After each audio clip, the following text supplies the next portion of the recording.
We just had the craziest trio cash cup yet. We had Peterbot not even making it to finals. Does this mean he's gonna split up with Booger and Cold? We had Mr. Savage making his first finals, but he did it without Marius and Mongraal. Does this mean the end of Savage and Mongraal? And we also had Clix's team, Rise and Muzz, go on to almost win the finals without him. And does this mean he's been dropped? There's a lot of team swaps. There's a lot to talk about. And I also want to talk about what's going on with the OG season. When are you actually going to be able to jump in and play?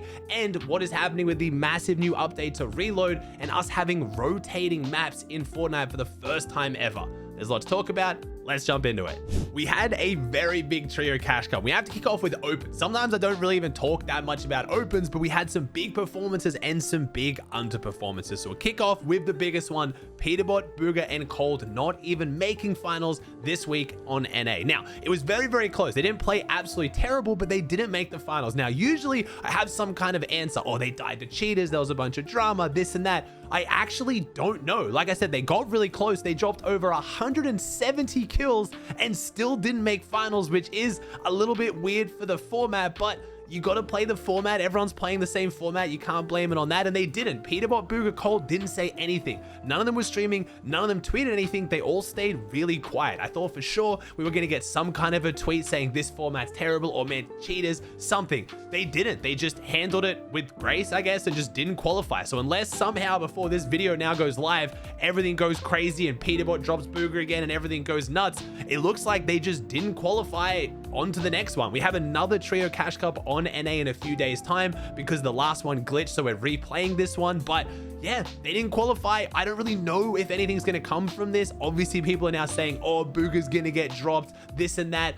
I do have to imagine, and this is insane, and if this happens, I'm gonna be so unbelievably sad, but we have Peterbot who just played duo cash cup with Bolt and won it. We have Peterbot and Rapid who've played together in the past. If we somehow end up in a world where Peterbot slots in and plays with Bolt and Rapid and Poyo ends up getting dropped from his trio because of the guy who dropped him after the most dominant chapter of all time, it would be ridiculous. I don't want to see it happen. I don't even think it's likely to happen, but it is a possibility people have started talking about. I keep saying this and I'll say it again. I'm expecting that maybe 5% of the current trios we're watching actually make it to FNCS. So if Peter, Booger, and Cold are not one of them, I will not be surprised. But do I think Booger's getting dropped over this trio cash cup performance? No. Do I think Cold's gonna get dropped? No. Will Peterbot try to find a new trio? Maybe. I mean, like I said, it didn't take too much for him to drop Poyo after the chapter they just had. But again, this is not an FNCS season. We just have one more trio cash cup and then we're into OG season and then we have FNCS. There's still plenty of time. We'll have to wait and see. The next big performance from opens we have to talk about is Mr. Savage making his first trio cash cup finals of the season without Marius and without Mongraal. Now, there's been rumors whether Marius was going to leave because they tried MMM. They didn't make the finals 2 weeks in a row. And then Marius went on to win his first cash cup he played without them, which is not great looks for whether you're going to go back to the team you didn't make finals with. But Mr. Savage didn't play with Mongraal. Now, a lot of people have been panicking that Mongraal got dropped. Now, the full story is Savage and Mongraal both went away on vacation. Savage got back a day earlier than Mongraal, so he could play the trio cash cup, so he was looking for a new team to play just this week. Now, they did go on to make the finals after they dropped back-to-back 50 bombs starting 1 hour late. It was Zandy and Paco. They were looking really, really good, and they did well in the finals. I'll talk about that in a little bit when we get to the finals, but do I think Savage is now splitting up with Mongraal? Honestly, no. We've talked about this the whole year. People saying that Mongraal's holding Savage back. They should split. Yeah, they're making content, but Savage has said multiple times he loves playing with Mongraal. The vibes are amazing. He's his good friend and he thinks they can do really well, and that hasn't changed for trio. So unless something changes, unless things are going on behind the scene, I think Savage and Mongraal are still playing together, but I'm guessing Marius won't be their third anymore. There's no more trio cash cups on EU this season. We only have one finals that's being replayed, and they didn't qualify for that. So we won't know until we get to OG season, and then we'll figure out who they're trioing with. But for now, we won't know if anything changes on EU because there's nothing left to change for. Now, let's talk about the finals. And over on NA, we had the battle of what I've been calling the X's. We had Rapid, Poyo, and Bolt playing together, and they won it 629 points, which has to feel good for Poyo. Again, a lot of people drumming up this Poyo versus Peterbot because, again, Poyo got dropped after the chapter they just had. A lot of people understandably thought Peterbot should have kept playing with Pollo, and now when Pollo does well and Peterbot doesn't, they see it as a justification that they were right. So a lot of people really care about seeing Pollo outplays Peterbot if they're on Team Pollo. I don't know if Pollo even cares that much. He hasn't said anything on social media. He hasn't created any kind of beef, but it's cool to see Pollo doing so well even after Peterbot. But Rapid and Bolt continue their absolutely dominant streak. Like I said, Bolt and Peterbot did just win the Duo Cash Cup. They played together. I didn't make a video talking about that. I'm mostly focused on trios right now, but Rapid and Bolt are just at the top of every single leaderboard, and they continue to do that. We saw another trio, a potentially new trio in second,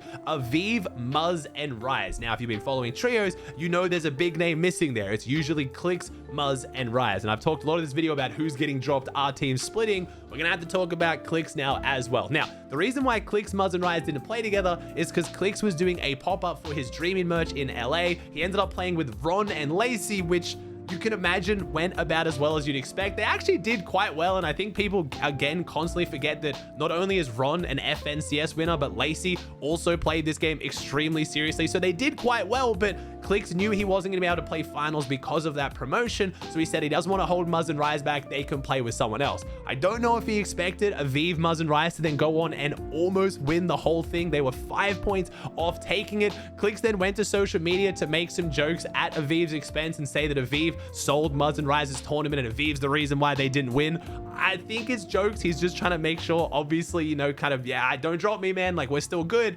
Do I think they're actually going to drop Clix? No, I have said from the very start, and I'll stand by this again, the only reason why Muzz, Rise, and Clix wouldn't stick together, in my opinion, is because Rise avoids playing with streamers, especially when they're serious tournaments. And last week, they were getting targeted, they were getting stream sniped, and I have to imagine that was frustrating for Rise, who, again, doesn't like all this. He could have played with streamers many times in the past, he could have streamed himself all these years, and he's chosen not to. And I know what you're thinking, Muzz streams as well, but Muzz has already told Rise, and he said this publicly, that if Rise didn't want to stream a major tournament, he would not stream it. He's very locked in on doing well in trios, because right now Muzz looks absolutely disgusting. I'm biased. He's one of my closest friends in the Fortnite scene, but if you've watched Muzz's streams, you know what he's been doing, and it is insane. So I don't think Muzz and Rise are going to drop Clix for Aviv. I think they could have done just as well with Clix. Aviv looked really, really good, but he wasn't doing anything absolutely crazy that Clix couldn't do either. It's just that aspect of the extra pressure that comes from playing with Clix. Muzz and Rise handle the pressure on stream just fine, but you're going to be targeted. When people feel like being weird, they've got a couple games left and they can't make any money, yeah, let's go land on Clix, because apparently it's just the thing to do. Clix has made it very clear on his streams, though, that he will be streaming with a delay for all major tournaments. He's locking in, he's taking it seriously, so I think at this point, we will still see Clix, Muzz, and Rise, but it did show how much potential Muzz and Rise have in trios right now. They almost beat a very, very on-form Rapid, Pollo, and Bolts. Like, look at their match histories. We had 8 matches, 5 wins from Rapid, Pollo, and Bolt, and then we had Aviv, Muzz, and Rise getting 8 matches, 4 wins, and they dropped a ridiculous amount of elims. 131 elims on Muzz's trio and 125 on Rapid's. Both trios were playing insane. Unfortunately, despite a very solid performance from Aegis, Ritual, and Reet, they came in 3rd place overall on 530 points. I was talking to Reet about this at the end of the tournament. He was very, very upset with how the queues work in this tournament. Top 198 teams only running 6 lobbies at a time means there's no skill-based matchmaking. And with only top 25 teams making money, it does lead to a lot of issues of some games being super, super dead. Like, I'm talking like 25 players in 5th zone in the last few games, with 1st place getting $12,000. It does feel a little bit goofy. I'm really happy the lobbies aren't set lobbies right now, because we are currently still in a meta that we're not going to see for FNCS. We're still a whole chapter away, technically, from getting an FNCS. So I think set lobbies are a little bit over the top, but I do think if we're going to do these stacked lobbies that aren't set lobbies, they need to be done a little bit differently. Maybe like top 500 teams make finals, and then there is skill-based matchmaking, so all the best teams are versing each other at the top. I feel like that'd help a little bit with the RNG of lobbies, and also just whether you get a good lobby or a bad lobby, and whether you get a queue. Pretty much every single cash cup so far in the finals, a large portion of the money has been decided on whether you get a last queue or not. And yes, you could say you need to manage your queues better, but also a lot of it is luck too. So I get why some pros are frustrated. They've been really, really fun to watch, and I think if these were set lobbies, things would obviously look different. I don't hate this format, but we need to, I think, have a few more teams to kind of alleviate some of those issues. We had Victor v Paper and Minished in 4th or Aminished. They've been looking really good. Victor and Paper apparently were split up. They said they'd split. They were looking for new teammates. They've gone back together. They've picked up someone I believe they've never played with before and got a 4th overall. A very, very solid performance. And then rounding out the top 5, we had Threats, Eomzo, and Sphinx. Again, 3 phenomenal players. Very, very underrated.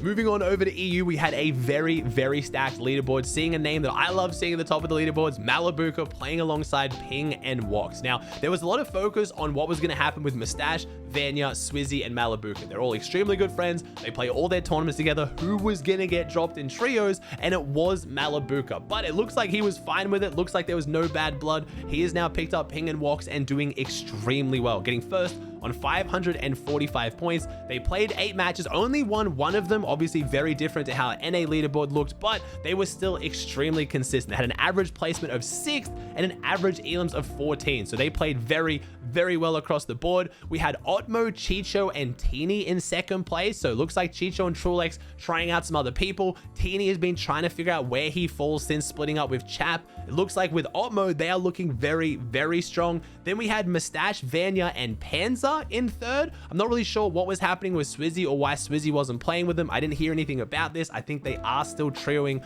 with Swizzy, but they did very, very well. Then we had Skyjump, Decker, and Mumsy. Again, very, very underrated players. And then we had a German trio, Vidil, Glubshy, and Grippe. Across the board, EU was super, super fun to watch. Again, the end games were really unstacked towards the end of the tournament. Like I said on NA, because EU happened first, I thought maybe it was just an EU thing. Maybe people were W King, they weren't locked in. But once I saw it happen on NA again, I did want to point out this isn't just like a regional thing. It's definitely a format thing. Both regions, both incredibly stacked to start off with, some of the best players. And then about halfway through, people obviously just know they can't make money, so they stop caring, or maybe because it's like the end of the season, end of a chapter, everyone's just kind of bored, so they start W King for fun. I don't really know, but again, it did happen on both regions, which was quite interesting.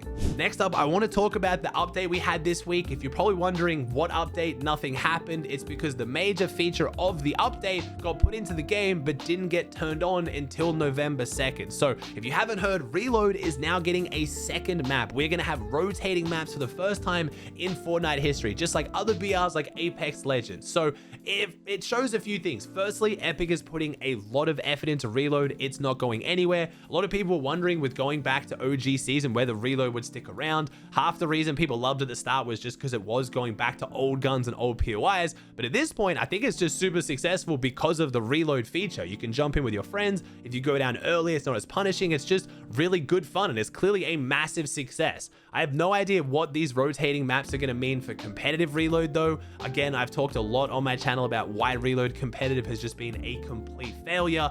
Rotating maps will probably only make that worse, so maybe Fortnite is just cutting it as a competitive game mode, I don't know, and leaving it just for pubs and ranked, which is awesome. We'll have to see, but this feature didn't get turned on, and it will be turned on November 2nd, which is the start of the OG season. So I'm hoping we get a few more official leaks and teasers in the next few days so I can make a whole video hyping you guys up for Chapter 2 OG like I normally do, but we don't really know that much. The timeline is looking like right now we're going to jump into the live event on the 1st. It's going to happen around 6 ET, or these different times on the screen here. Then after that event, we are going to go into a downtime. How long this downtime lasts, we don't know. It's a night downtime, which means the game is going to be still online. You can jump in Fortnite, but you can't play. It's like when you got in and you got hit with the black hole. It's going to be something like that. So it could be, you know, a 6-hour downtime, could be 9, could be 2 days. We honestly don't know, but we're guessing the game is going to be playable on November 2nd. So I'm guessing we go into the downtime, it lasts maybe 8-9 hours or so, and then the game's playable. That's just my guess, and based on a lot of leaks like this new Reload update. So we'll have to see what that means, and I'm sorry I haven't been making a lot of content on the new season. It's just we don't really have that much to go off yet. If you guys want to see how Poyo, Rapid, and Bolt absolutely dominated the opens, click the video on the screen. It's a 61 kill win of them in opens. I've watched it on my React channel. It is absolutely insane. Trust me, it is well worth the watch.